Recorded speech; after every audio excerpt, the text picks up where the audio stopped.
I started this presentation out, I think I had like 35 slides for a 60-minute presentation, and I was like, God, I gotta shorten it. So now it's up to 46 slides.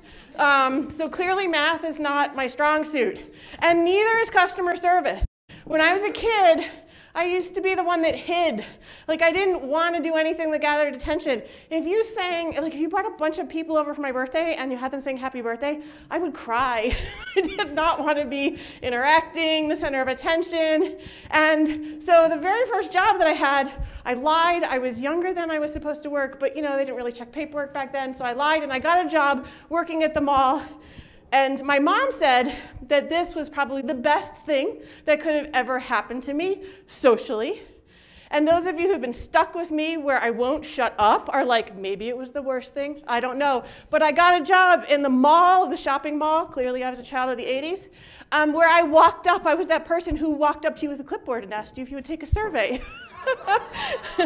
So talk about a challenging job, but they were the only ones who didn't verify my age who would hire me when I was below age to work in New Jersey. So, break the law, like Gina said a little bit, just a misdemeanor, I don't know, as long as it's not a felony. So I'm like basically the portrait, I am an introvert. None of this comes natural to me. But like a genius, I continued on that path of interacting with people with my very first job at a very typical department store. And this was my opening experience to customer service, where as a representative of this organization, I basically stood behind a cash register and waited for people to walk up to me and ring them up. This is at John Wanamaker's. This is the flagship store. It's now out of business. Clearly, customer service was not their high point. Then I had the great opportunity of going to work in a place that was magical, like actually magical. And this is, anyone know this place? FAO Schwartz in New York City. I worked there. I helped put myself through college there. And I learned that customer service isn't about standing behind a customer and putting something in a bag for someone and taking their credit card, but it's actually about creating an experience for the customer, something that they're going to be memorable, that they're going to love to talk about, that they're going to travel and go on vacation to go to a toy store to buy the same Barbie doll for $20 that they could have got for $16 at home, but they're going to pay for it. That was actually part of the business strategy that caused them to fail. Their customer service, though, was excellent.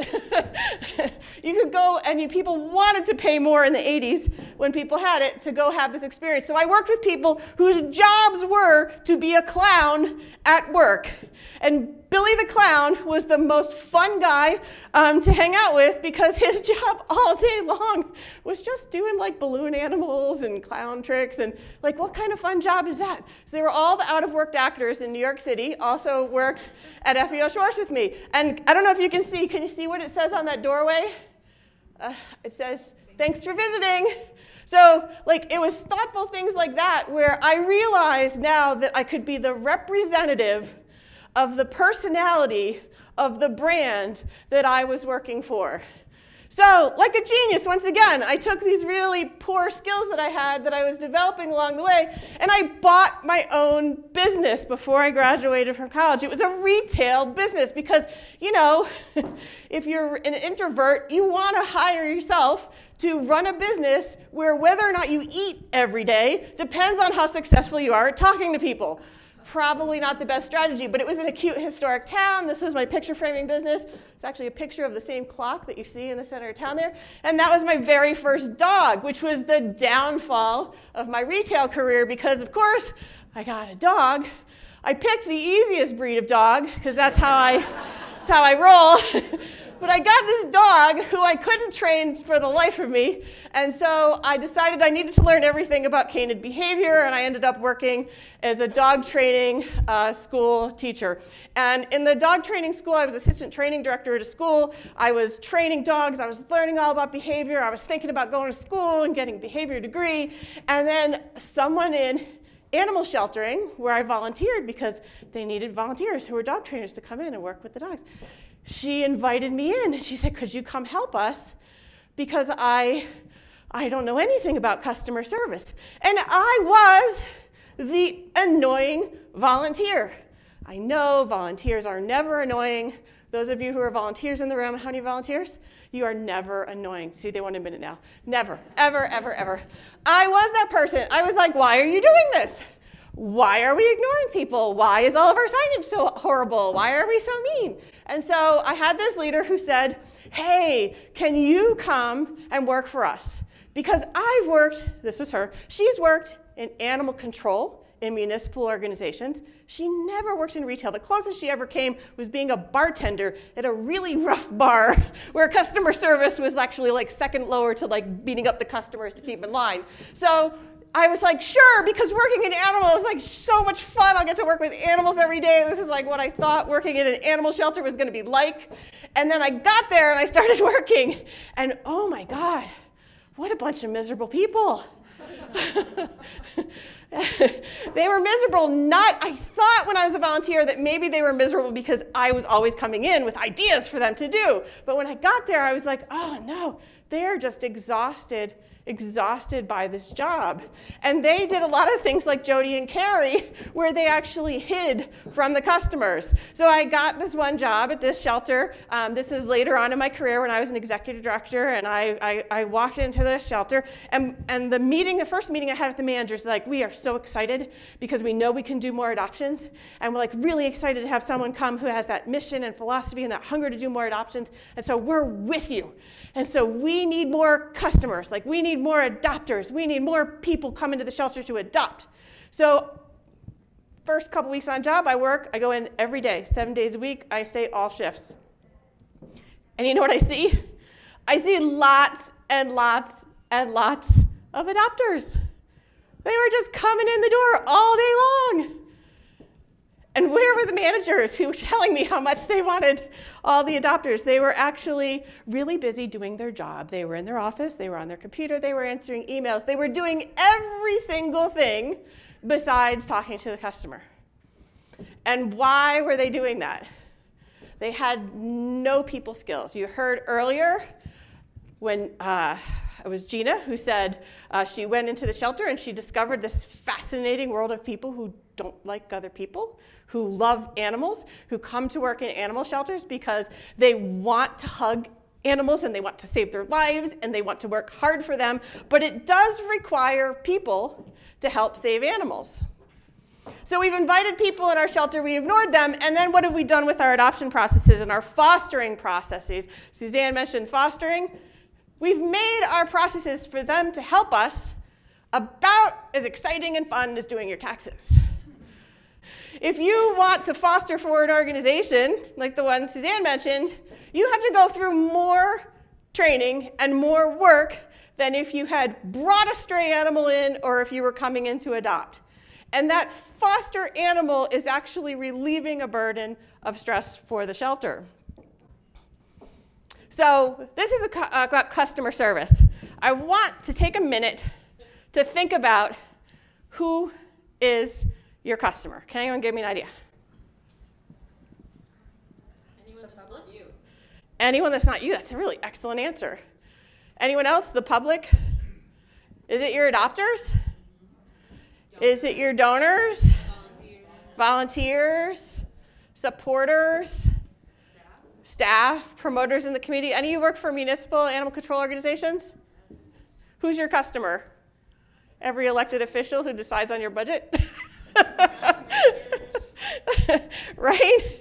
You got to make them happy. So the customer is, I like that, everyone who's not you. The customer is really your community. It is everyone out there who, even if they don't know about you, they may support you. Now, in a retail world or in a business world, the customer is usually someone who's going to give you money. But in the nonprofit world, we have this goodwill and this vibe, and especially with social media, if you get people to share your message, maybe they weren't the one who donated to you, but maybe the person who sees that message is. Maybe they aren't the one who adopt, but maybe the person who sees that is. So those are promoters. Those are people actively out in the community promoting you.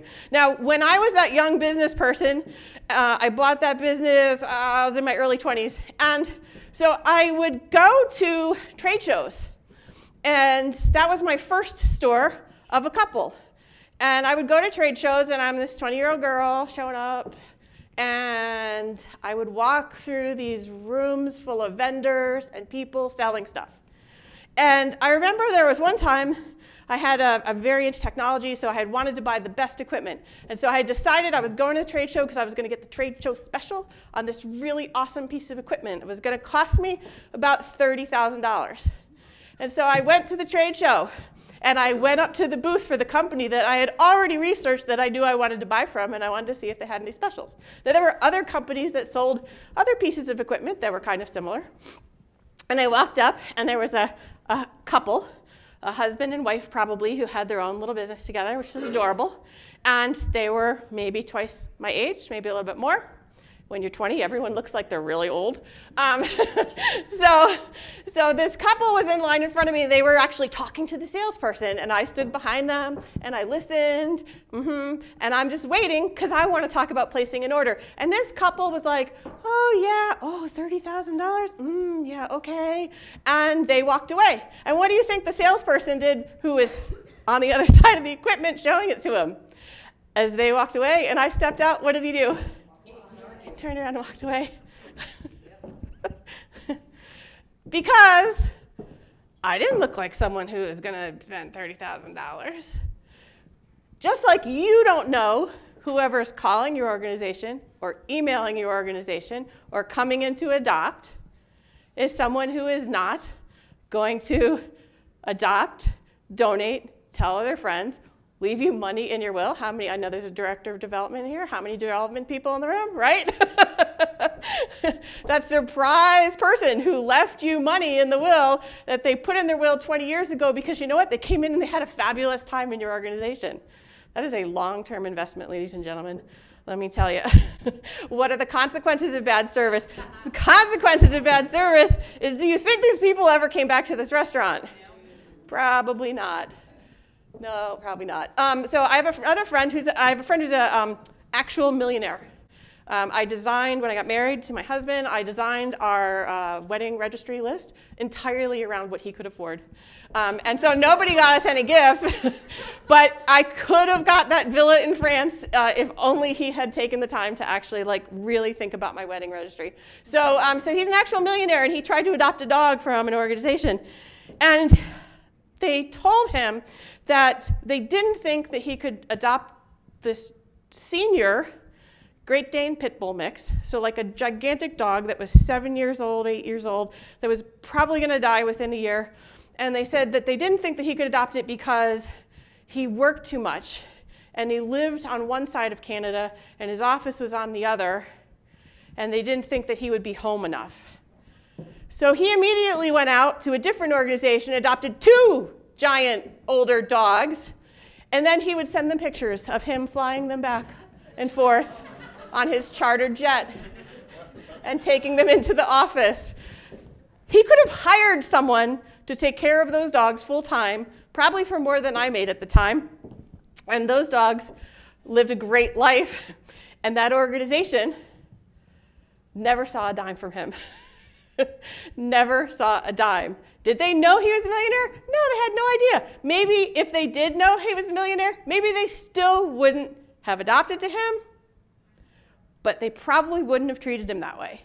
And they probably would have given him more time to explain, yes, I live and work in cities that are far away from each other, but I have a charter jet. So how about that? So if you actually don't provide good customer service to everybody, the great thing is you're going to have less customers to annoy you. In social interactions, when you're actually talking to someone, it takes 5 to 7, depending on the study you read, positive interactions to overcome a negative interaction. Has anybody ever heard of that compliment sandwich level of management? That compliment sandwich is like, oh, you're doing such a great job today. You know that thing you did yesterday? Don't ever do that again. But also, great job. Okay, so what do you think that person hears when they hear that compliment sandwich? They hear the bad thing. They hear the bad thing. the good, the bad, like on the good, on the ends, the bread of your sandwich. They didn't hear that. They've gone home and they've lost sleep over about the thing you said in the middle. Compliment sandwich is a lie. In customer service interaction, if someone has a positive customer service experience with your organization, how many people do you think they might tell about it? Less than 5. How many people do you think they tell if they have a negative experience with your organization? They tell 3 times as many people if they have a negative experience with your organization. So why? Why are we like this? How many of you catch yourself having like negative thoughts about like, oh my God, like this is ridiculous, the service in this restaurant. Like you have negative thoughts. We all have negative thoughts. It's normal. And the reason why we all have negative thoughts and the reason why we're more likely to tell people about our really, if they're filming, crappy customer service experiences is because we're hardwired. We're hardwired to recognize negative things. Because if you were the caveman and you were not hardwired to recognize negative things, if you saw the saber-toothed tiger and you were like, probably like I would be anyways, but you'd be like, oh my God, how cute. It would eat you. And so we are literally hardwired to our genes to focus on that negative for our own survival. Telling stories is one of the social things that we do. So why are we telling the story to 15 people? Because, again, if you were the caveman, you want to keep not just yourself, but who else safe? Your clan, your group, which at this point is probably your Facebook circle of friends. Because where do you go to complain first? You're probably going to Facebook and like, I cannot believe the service I had today. So I am terrible at this. I'm not naturally a good customer service person. So very, very early on, I learned this magical trick. And this slide, like one of the slides that Suzanne used, is going to probably date me as a kid. But does everybody know? Watch me pull a rabbit out of my hat. Well, the rabbit that you can pull out of your hat is something called the facial feedback hypothesis that Darwin came up with. Does anybody know what that is? No? Okay. So the facial feedback hypothesis means that if you smile, the act of smiling itself helps you feel happy and trigger those happy thoughts in your brain. And you're like, that's crazy. That's just stupid. That is fake it till you make it. If you can fake that smile, you can make it. Has anyone else ever tried that faking smile? Especially you development people? So multiple studies have been done, including doing things like putting electrical stimulants shocking people's faces to make their smile muscles work. They also did a test, hands and heels mouth, because you can't put a pen in your mouth without activating the same muscles that would use for smiling. And those studies showed that even under those conditions when the people weren't really smiling, they had lower levels of stress when they were given stressful situations. And those people were actually happier. And even fake smiles would cause those same positive results. Okay, so I just did the slide, I flipped around, and I want to tell you how many of you actually smiled, most of you, when you saw this picture. And why did you do that?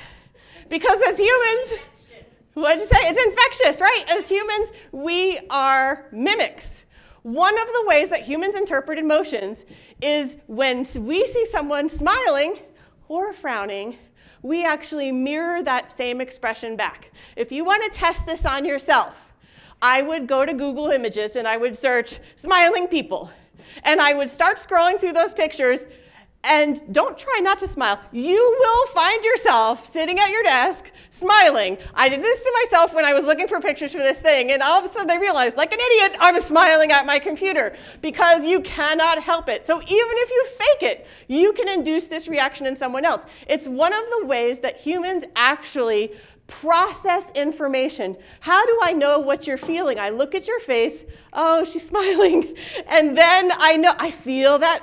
I'm smiling. I feel that face. I know exactly what's happening to you. So why is all this positivity so important? Because we want every single person to leave with a good interaction with our organization. It's not easy. You know, I say this stuff like smiling all the time can help it. It is not easy.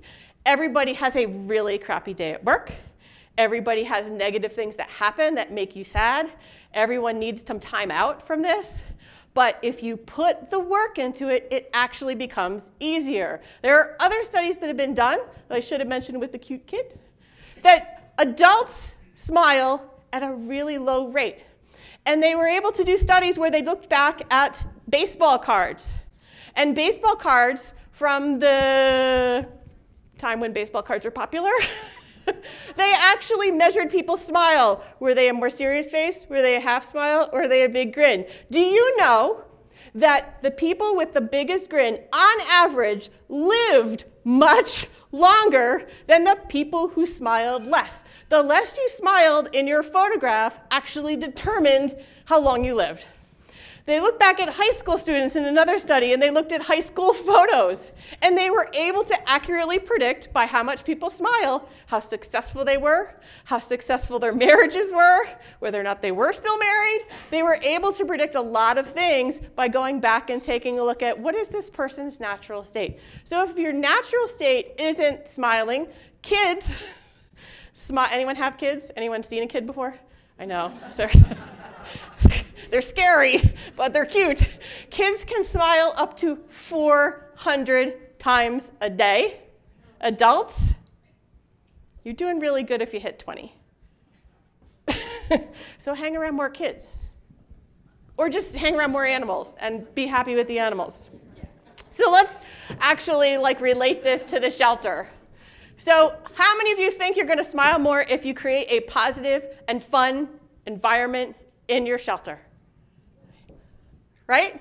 That's helping you and the customers.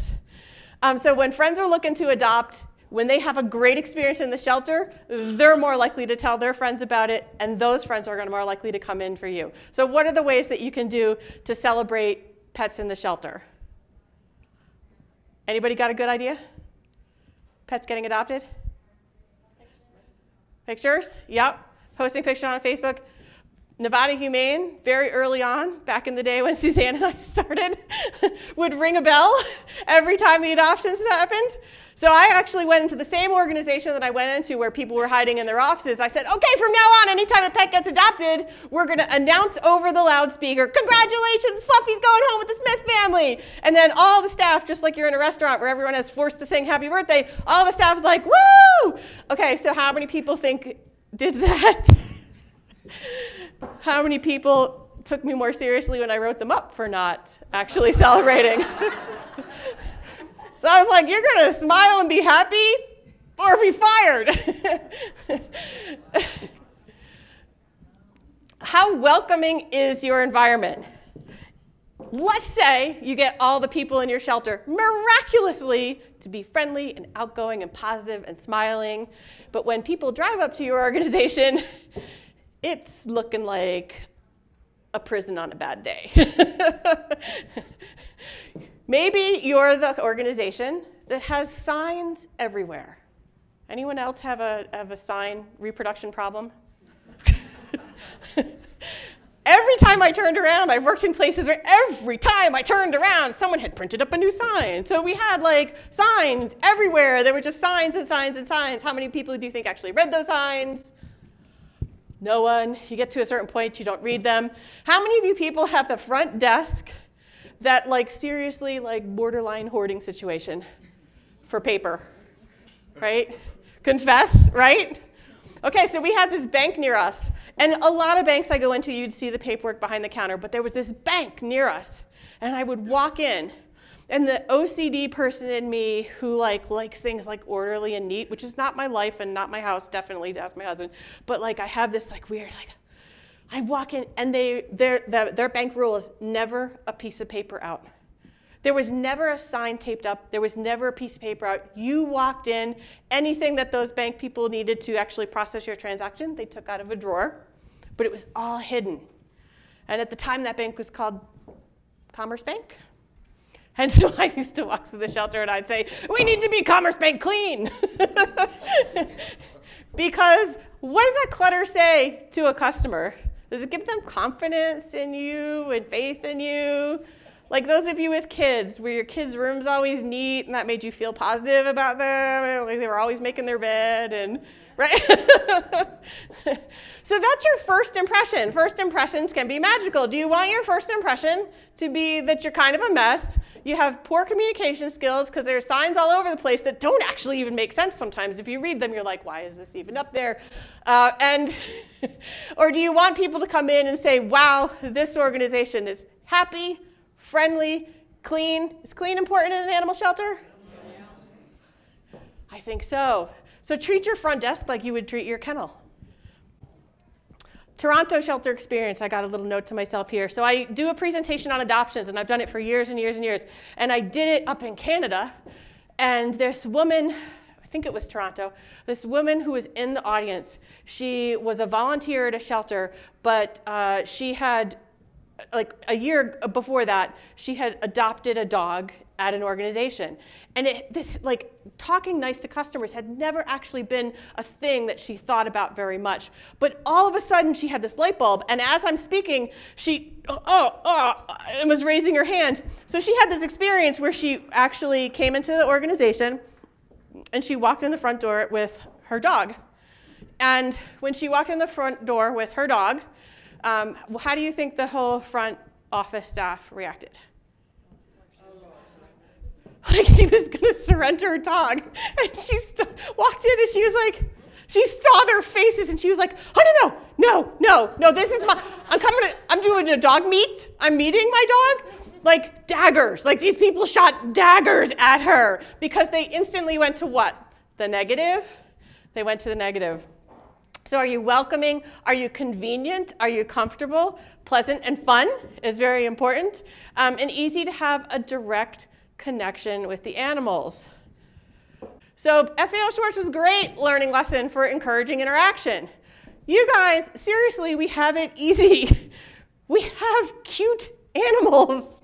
We have fuzzy animals that people just, they go, oh, like that is easy. Not as excited to get people interested in things. Toy store, I would say we're still on the easy level, but like, how fun was it that you could bring your kid to New York and annoy the crap out of us salespeople who work there by letting your kid jump up and down on the big piano all day? I will tell you secretly that we used to unplug it, and like the managers would come by and they're like, why isn't the piano working? Who unplugged this? We have no idea. That was after a really long day. If your kid wanted to stomp up and down, they could. You could break the piano. The piano did break pretty regularly. If you wanted to play with a toy, how many of you have policies where you actually refuse to take animals out, or you know an organization that you have to fill out an application beforehand, or surrender over passport, maybe blood samples and fingerprints before you take an animal out to walk it, maybe go through a training session on how to walk a dog before you can actually walk a dog as a volunteer, despite the fact that you have a dog at home, that you walk every day. So we've got all these rules in FAO Schwartz. If you saw a toy and you're like, oh, that's a cool toy, you could, I'm telling you this because they're closed now, and like you, because I know you'd all go do this, you could go up and you could take it out of the box. And as a person who worked there, what was I supposed to do? Was I supposed to tell you, stop taking it out of the box? No, I would actually supposed to walk over to you and say, hey, isn't that a cool toy? You want me to show you how it works? Oh, it doesn't have batteries. Let me go get you batteries. And let me show you how this toy worked. Have you ever been to a store like that? No. We had rules. How many of you have either, you don't have to confess, are at a shelter where you close at 8 p.m. or 7 or 6, and because the adoption process takes so long that you actually stop accepting applications 30 minutes before you close? None of you have to admit it. At FAO Schwartz, if we were working and it was 9 o'clock at night and you really, really, really want to get home and you're like, I've got a long subway ride home and like I would like to get out of here, and someone walked into your department and the store closed at 9, and it was 9:05. What do you think that we did as employees? Hi, can I help you? What are you looking for? Oh, how are you doing? Are you here to see a Barbie doll? I worked in the Barbie department, the doll department, the automotive department, which was remote control cars.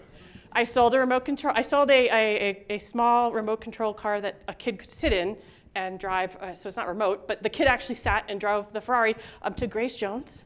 I sold a doll to Frank Perdue.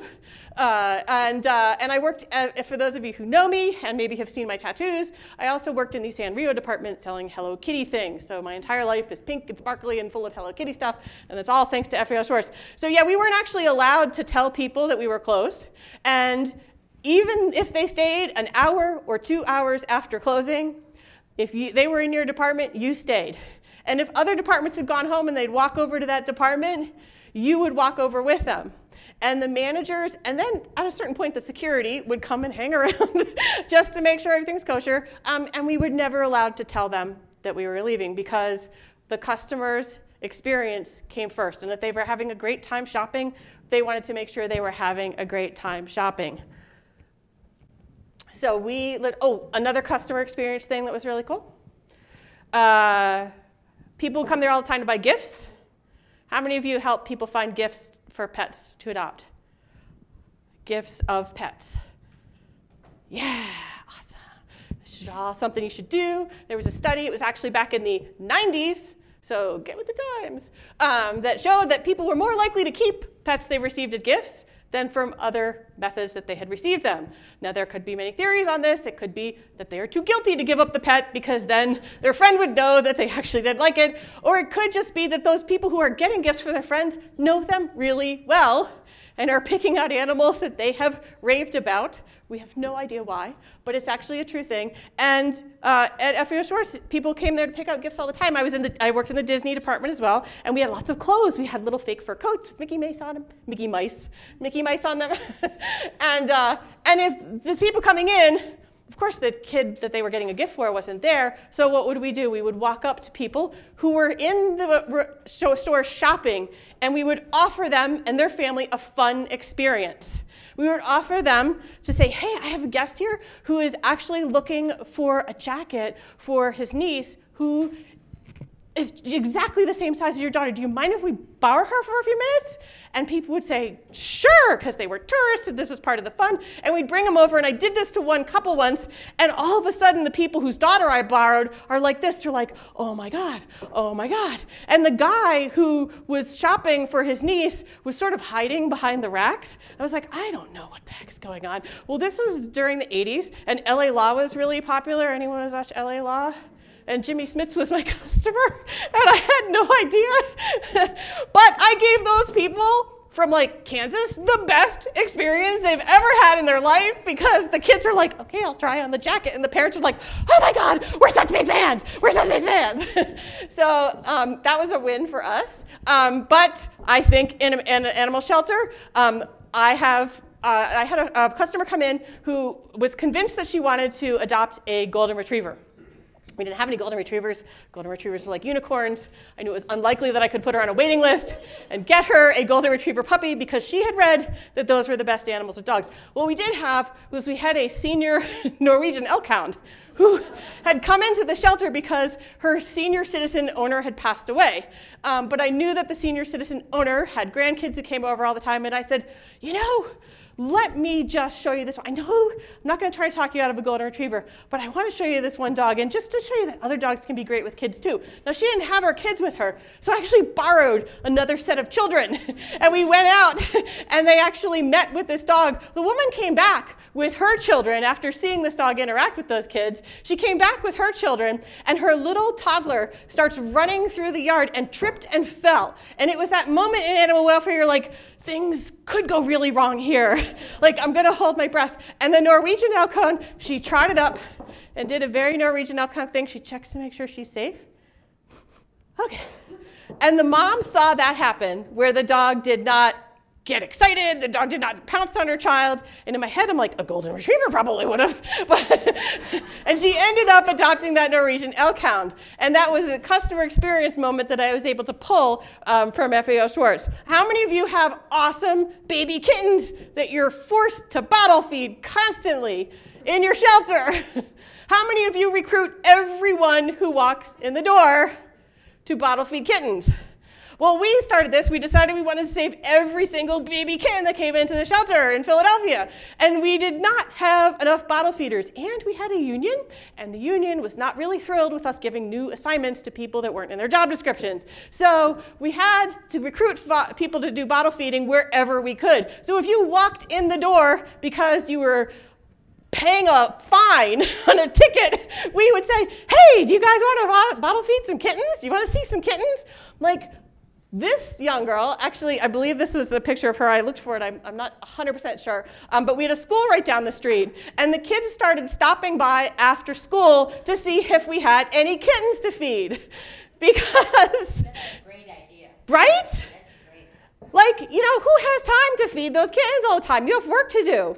It wasn't this girl, it was another young girl who used to come in, and the bottle kittens were kept right outside my office, and she would sing to them. But she would sing one song. She would sing, "You Are My Sunshine." And like, I loved the fact that she was coming in and feeding kittens, and I'm like, oh my God, someone needs to teach her another song. But she would come in after school, and she would feed the babies. Like, what an awesome customer experience this is, right? This is amazing. And less work for you. How hard is it to show someone how to teach someone how to do bottle babies? And the ASPCA did a study on why people selected the animals that they adopted. And what do you think that people selected for cats as the main reason? Like, why did you pick that cat? Anyone have any idea?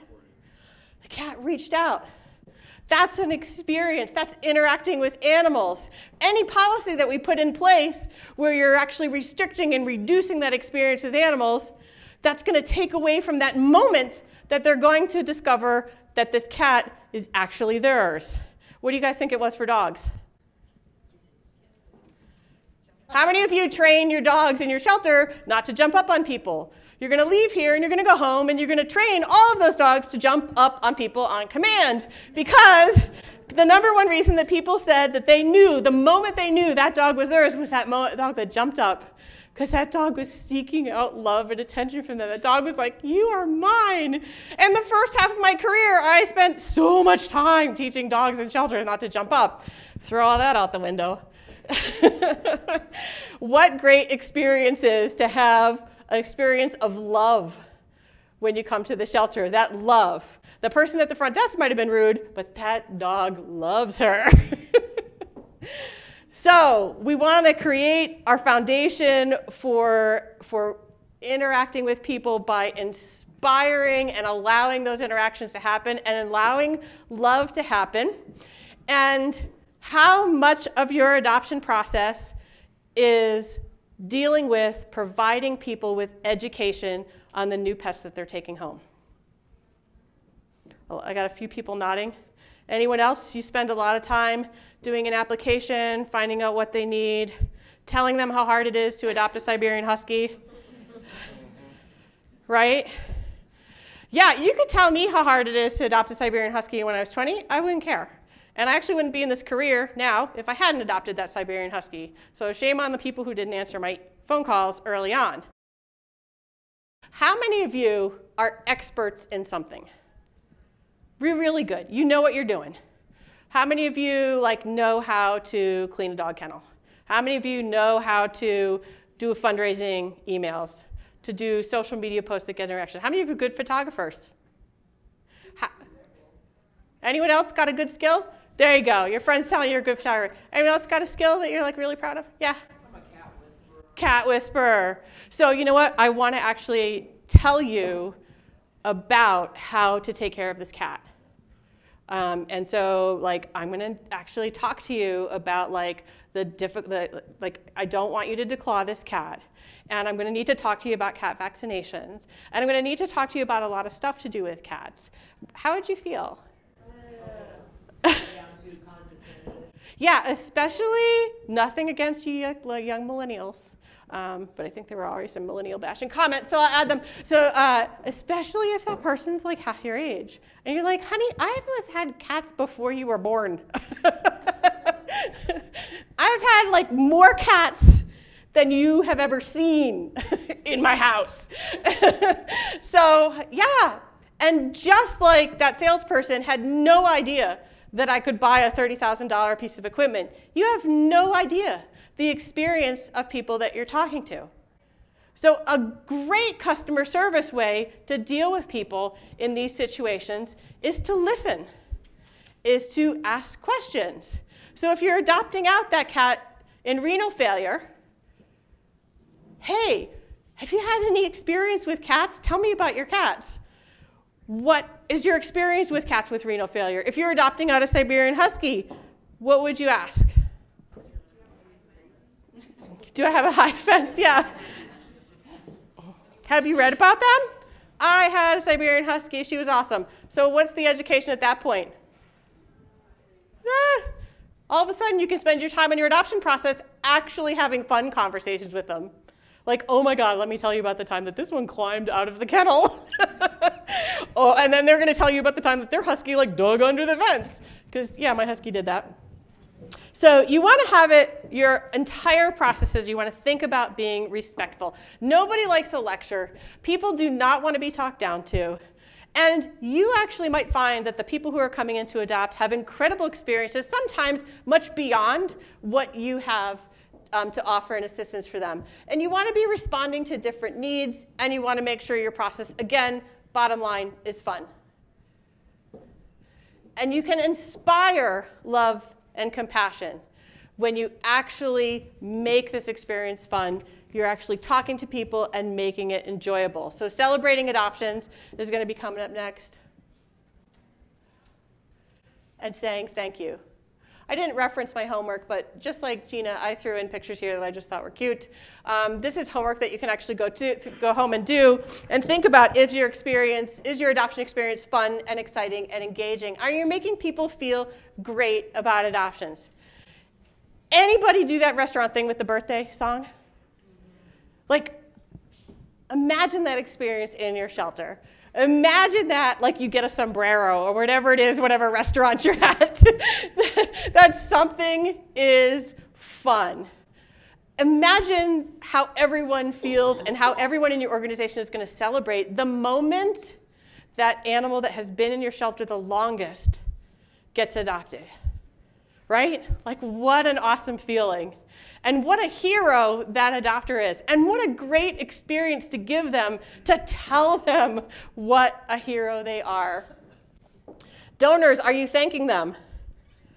How many times do you need to thank them based on the earlier information? You probably need to at least thank them 5 times. Now, that doesn't mean send them the same email or letter 5 times in a row. That's not effective. But there may be different ways of thanking them. There may be different ways of thanking adopters other than just the moment of adoption. So we had a fundraising email that went out. Like Gina, I'm a little bit competitive, and people said adopters are usually not your big donors. They're usually not going to be converting into donors at the same way that other people are. And I was like, oh, hell no. So we actually created an email that said, it was actually a printed letter. We know that when you came into the shelter, just like us, you said, I wish I could take them all home. But you couldn't, because we couldn't fit them all in your car. But you can still help them now by giving money to us to take care of these animals that we have here right now, like this cute one in this picture. And what we discovered is that the people who we sent that email to gave a higher average donation. I think it later converted an email, but originally it was a paper piece because I remember designing it. Gave a higher average donation than any other type of donor. They were more likely to give $50 to $100 if other donors were giving $27 to $38. They were more likely to be giving at a greater rate because they remembered that time, we were thanking them for being an adopter, thanking them for saving a life, and recognizing that they are heroes and they have the capacity to help even more. And when they sent us that donation, wow, we just kept thanking them. We kept thanking them and thanking them and thanking them. Just like FAO Schwartz. How many of you have a thanks for visiting sign when they're walking out? How many of you have a thanks for adopting message on your adoption application? Oh, yay, thanks for choosing to adopt. How many of your adoption applications say, you must provide your ID, and you must be over 18, and you must. I want you to go back to your shelter, and I want you to look for instances that your shelter uses the word must. And I want you to take some white out, and I want you to start whiting it out everywhere and find prettier, nicer language. So let's think about what good customer experience looks like. What am I doing on time again? 10. All right. I think we're going to fit all these slides in here. So how many of you, I should have actually put a picture of Suzanne up sitting next to the Starbucks sign. Anyone from a place, it's not a Nevada thing, so probably not. But like if I put this slide up a lot of places in the country, people will be like, oh, Dunkin' Donuts. Right? I know, like who? Not even the same league, sorry. But yeah, there are people who are as crazy about Dunkin' Donuts, especially if you're from Boston, crazy about Dunkin' Donuts as people are about Starbucks. Suzanne's addicted to Starbucks. I love going to Starbucks because I just love that I know what I can get. I have this handy app. Starbucks is consistently rated fantastic in customer service. I can actually go there, and it is really rare that I experience someone who's miserable, right? They are happy. I don't know if it's cattle prods. I don't know what it is. Their manager, like me, is like, you will smile or I will fire you. Like, whatever it is, like people seem genuinely happy to work there. It's a good environment. It's positive. You feel kind of good about going into Starbucks in most cases. I think Suzanne has one near her that she has a few complaints about. I'm sure she's addressed it with corporate, and they probably sent her a nice gift card for thanking her for her feedback. I hated Southwest. I hated Southwest for so long because I really like to pick my seat. I like to know what's going on. I don't like to go through the cattle chute thing. And I was so annoyed by the time I got on the plane when the people started doing their little joke routines. I was like, shut up. And Southwest worked on me and worked on me. And they've won me over. They won me over so much that the last time Suzanne and I were actually flying together, I heard that thing, Susan Cosby, please come up to the ticket or window, whatever the hell they call it. And I'm like, oh, there's a problem with my ticket, a problem with my flight. I get up there, and we're on the same flight, so I'm like, why aren't they calling her? I get up there, and they said, oh, you're Susan Cosby. I was like, yeah. And guy was all bright and smiles. He's like, we just want to say thank you for flying with us so much. I've got a gift for you. And I was like, what? What is going on? And he said, so I can give you a pass for free Wi-Fi. You don't have to use it on this flight. You can use it on any flight. Or I can give you 1,000 miles. Or I could give you this. And I was like, I was so confused. And I walked away. I went over to Suzanne, and she's like, what? I'm like, they just wanted to give me a gift. And she was like, why don't I get a gift?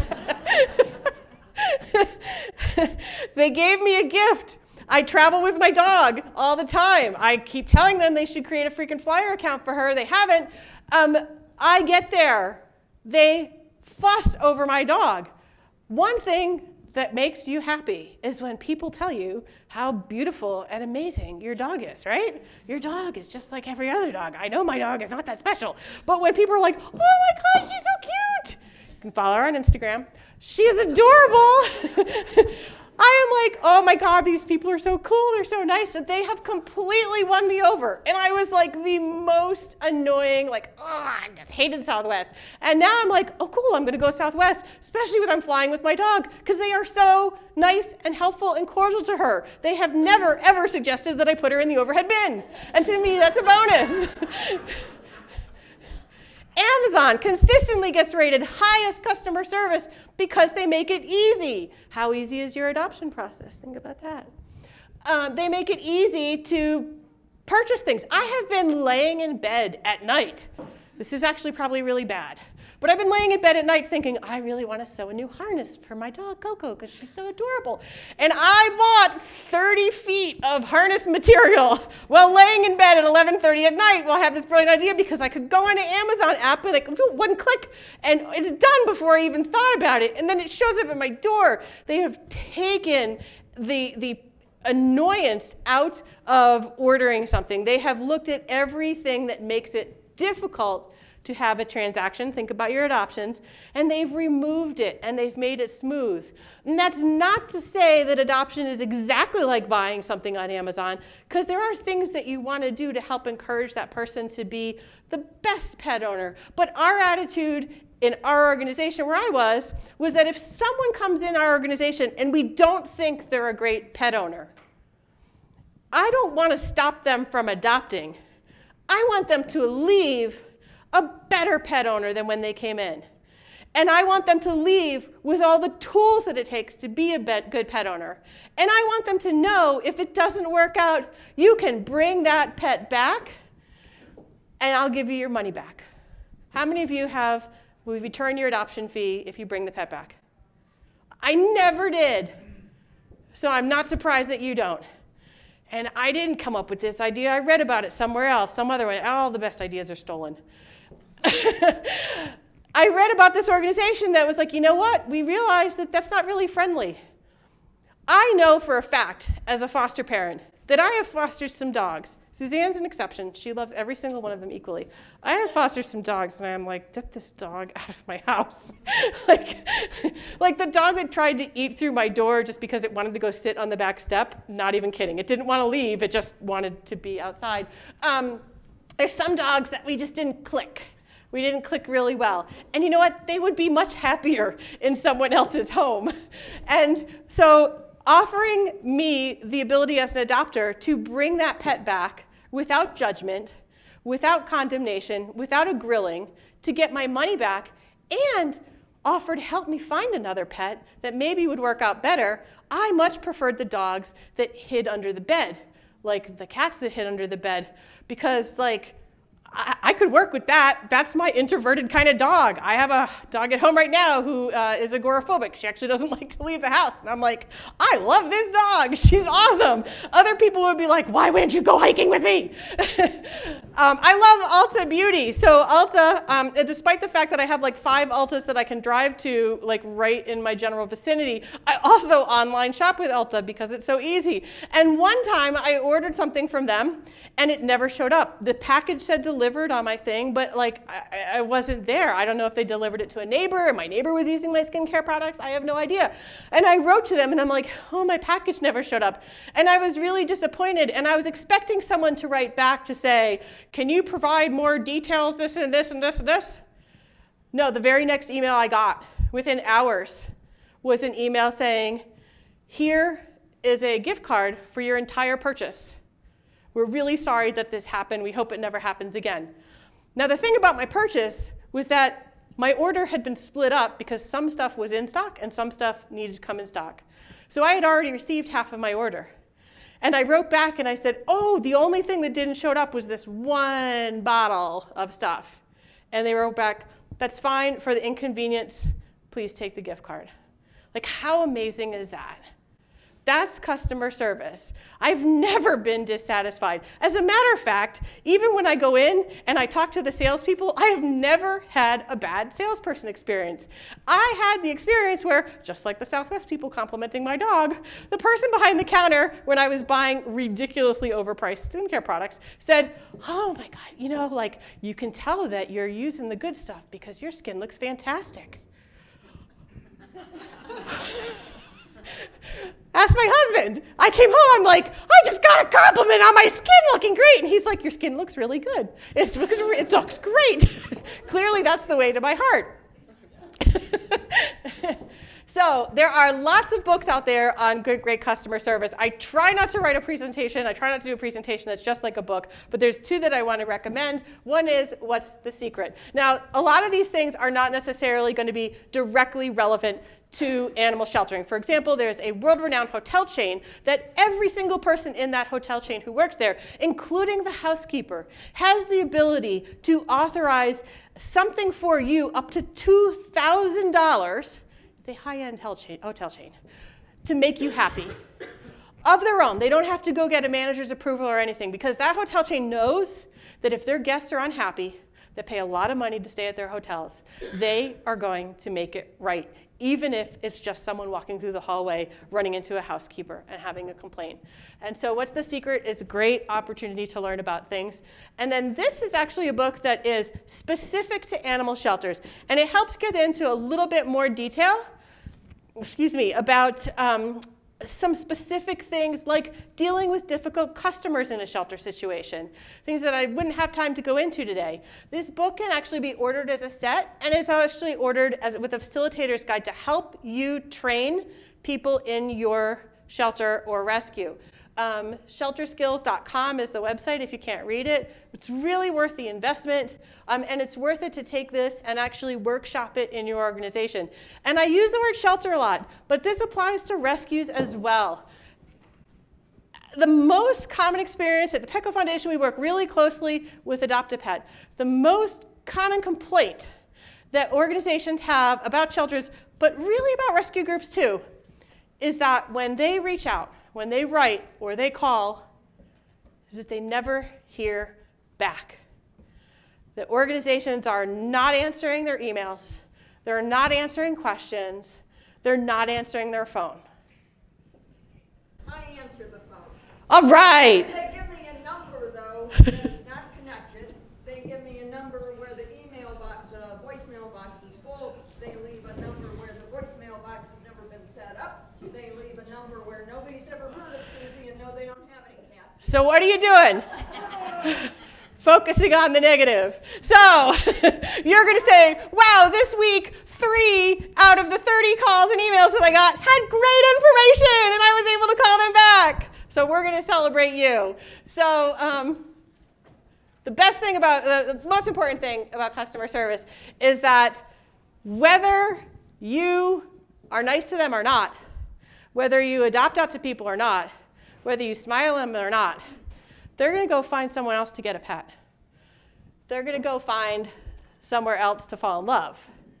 And wouldn't it be better if they fell in love and found a pet and found a brand with your organization that they are going to promote and cherish forever, so that they leave you in the will and that they forget their children and they give all their money to you? I think we fit it all in.